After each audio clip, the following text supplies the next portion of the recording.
Welcome back to Get Down 17, presented by DraftKings. Round 2, Areola versus Kim. The first round, fun to watch. How do you have this one so far, Rob? That was a tough round to score. Really was a glorified jiu-jitsu match with a ton of sweeps. I'm going to have to give it to Areola.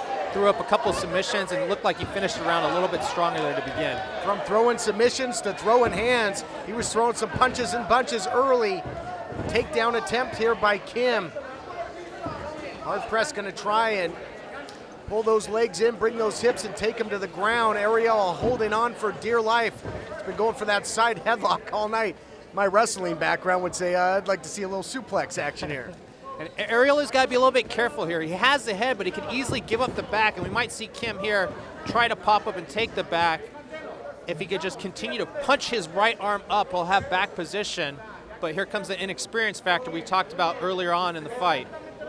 Well, to your point, Kim had Areola in danger in that first round. Could not finish and cinch in that rear naked choke. Areola has gone for the guillotine several times to no avail as well. That one looks a little tight if he could clasp his hands together.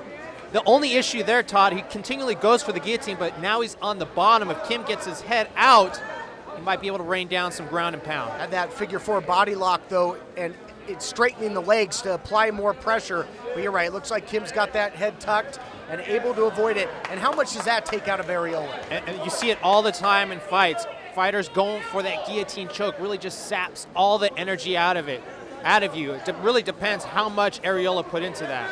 Real feverish pace in the first round. Looks like both fighters have lost quite a bit of starch. As Areola going up top again. Armbar.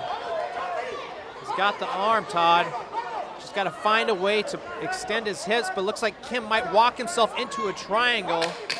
Oh man, talk about out of the frying pan into the fire. That's it. And he taps, puts him away with the triangle. If the first one don't get you, the second one will. Wow, with only 5 seconds left in the round, you got to wonder if Kim could have held on there for another 5 seconds and made it to round 3.